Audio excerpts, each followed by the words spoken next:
Hello everyone and welcome back to my channel. My name's Rhiannon and today I'm filming the mid-year book Freakout tag. This was actually a very hard video for me to plan because, as some of you may know, I have been in the world's worst reading slump since the start of this year. Now, I have read 19 books so far this year, which is still pretty impressive, but to me it's definitely not half as impressive as my normal reading standard, and this book tag definitely reflects that. I'm hoping though that from this point it's just onwards and upwards. I've just been to Yelk, so I'm definitely buzzing off of that energy. I've definitely been wanting to read more. I really do want to film more as well. So hopefully my reading rut is finishing and I can start reading a lot more books and share my experience of reading those with you. For now though, we are just going to have to deal with the 19 books that I've read so far this year, and I really hope that you do enjoy listening to my answers for this tag. So I am just going to dive straight in. The first question is best book you've read so far in 2022. For this one, how could I not choose Fool's Assassin by Robin Hobb? This is definitely going to be one of my favourite books of the whole year. I love this book so much. I felt such a roller coaster of emotions reading this one. It really did tug at my heartstrings. It had me tense and it ultimately had me devastated. So this is definitely the best book of the year so far. I can't tell you too much about this one unfortunately because it is the 5th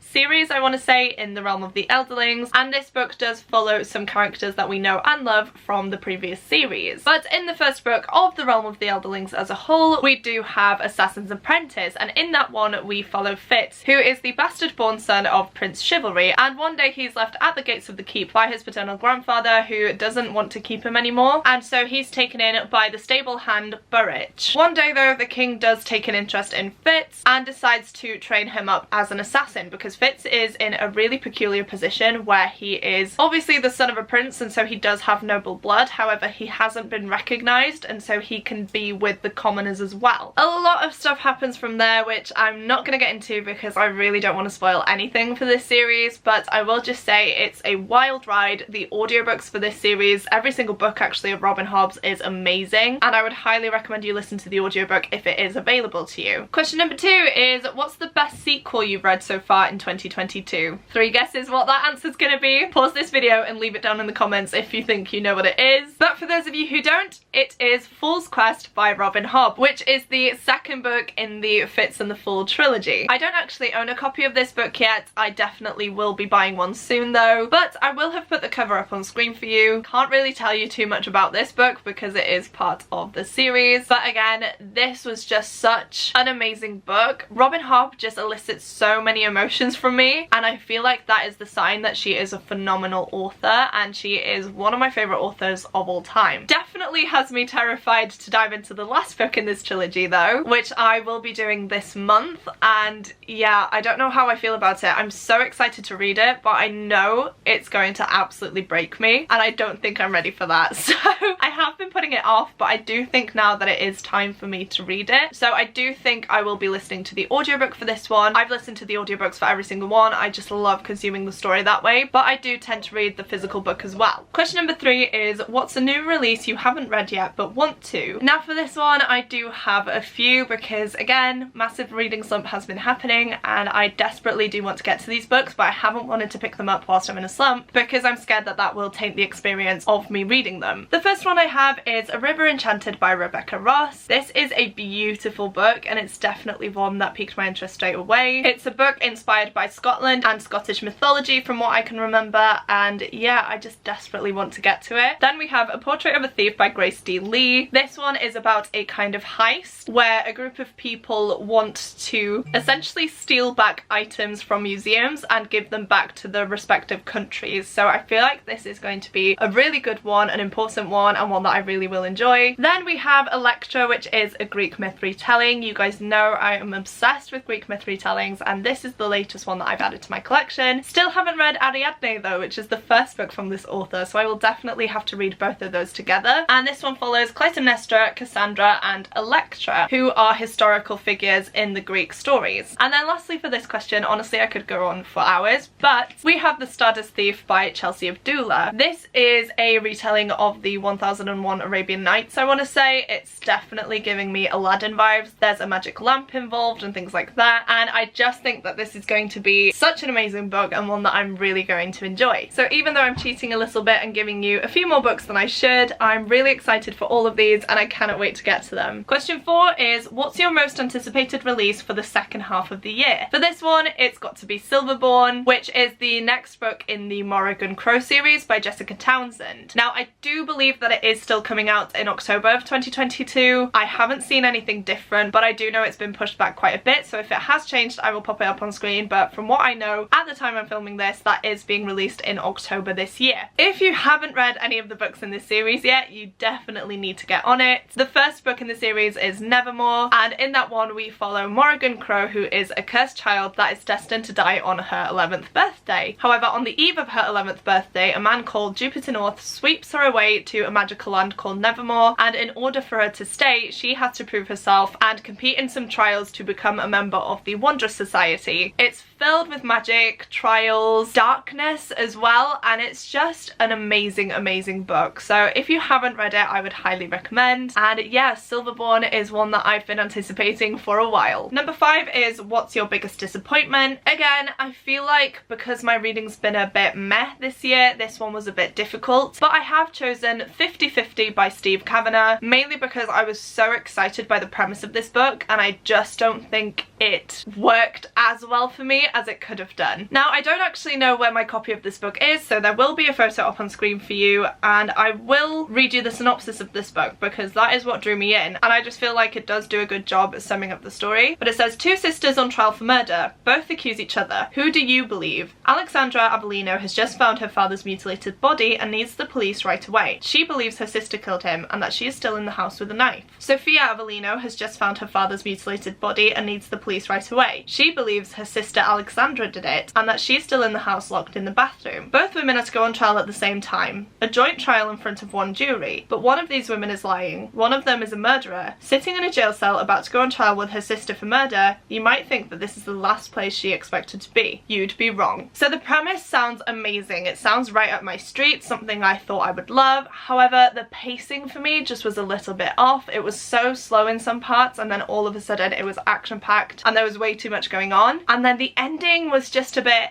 meh.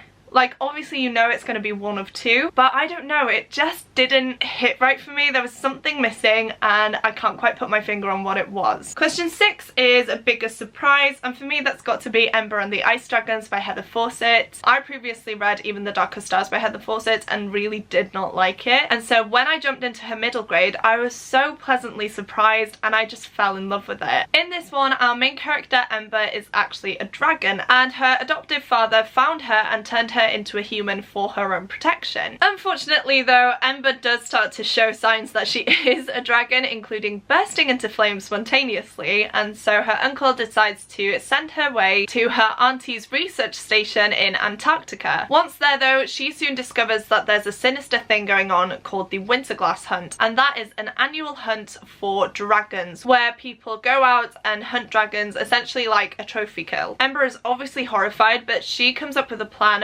where she wants to infiltrate this hunt, and so she decides to join this expedition, go with all the people involved and try and destroy it from the inside. However, this proves to be a lot harder than she thought and she needs the help of her friends to get this done. That's all I'm going to say about this one. I read this one pretty close to the start of the year actually. I read it for Polathon and fell in love with it, and because I didn't gel with Heather Fawcett's writing in her YA book, I'm so happy and surprised that I loved it so much in her middle grade. So question 7 is favourite new author, debut or new to you. This is where it gets difficult because I haven't really read any new to me authors. There's only one according to my Goodreads page, so I guess I'm gonna have to go with that one, which is Sue Lin Tan, who is the author of The Daughter of the Moon Goddess. I gave this book 3 stars. I really like some aspects of it, other aspects I wasn't too keen on, so I'm not quite sure if I can say that Sue Lin Tan is a favourite author of mine just yet. However, she is definitely a favourite new to me author. I will be be picking up the sequel to this book. I'm just not quite sure how that one is going to go. This book is inspired by the legend of Chang'e, the moon goddess, and it also weaves Chinese mythology into a sweeping adventure of love and family, immortals and magic. Again, there was something in this book that didn't quite gel with me. I loved the writing style, it was absolutely beautiful, but I just think a lot of it was too fast-paced. There was a lot going on and it was hard to invest in these characters and believe in what they were doing and their choices and things like that. So I think that was my main issue. Also, I feel like this would have been a perfect standalone, however there is going to be a second book, as I just mentioned, and I'm not too sure how that's going to go because I feel like everything was wrapped up really nicely in this one and I'm not sure what they're going to do with the sequel. So yeah, I'm going to go with Su Lin-tan for this one, even though technically she's not a favourite author of mine, but she's the only new to me author, and so that is my answer. Number 8 is who's your new fictional crush? Again, because I haven't really read a lot this year, I haven't had the opportunity to discover new fictional crushes, except for my reread of Chain of Gold by Cassandra Clare, and for this question I am going to go for James Herondale because how could I not? I absolutely love James, however he is very infuriating in this book, but I just love everything about him, and even though he is a fictional crush of mine, I do want him to end up with one of the main characters in this because they just work so well together and I just love it. I think he's a new fictional crush of mine in terms of his relationship with another character and with the different characters in this book. I feel like that's why I do love him so much. He's so empathetic, but he does have a very hard time believing in himself. But this is the first book in the Last Hours series by Cassandra Clare. It's part of the Shadowhunters universe, and I think it's the 5th series in that universe, if I'm remembering correctly. Might even be the 6th, but I will read you the synopsis for this one. It says, Cordelia Carstairs is a Shadowhunter, a warrior trained since childhood to battle demons. When she travels to London, she encounters childhood friends James and Lucy Herondale and is drawn into their world of glittering ballrooms and supernatural salons. All the while, she must hide her secret love for James, who is sworn to marry someone else. But Cordelia's new life is blown apart when demon attacks devastate London. Trapped in the city, Cordelia and her friends discover that a dark legacy has gifted them with incredible powers, and a brutal choice will reveal the true price of being a hero. Absolutely loved my reread of this one. I'm currently reading the second book, which is Chain of Iron, and you guys know if you've seen my Yelk vlog, absolutely love Cassandra Clare. She's a favourite author of mine, and there will be a vlog coming up either before or after this video where I go to Cassandra Clare's event in Chester as well, so definitely keep your eyes peeled for that. If it is live, I will leave it in the cards and link down below. But yeah, I am gonna have to go with James for this one, and I can't wait to see what happens with these characters in the next book. Question number 9 is newest favourite character, and again I am going to choose one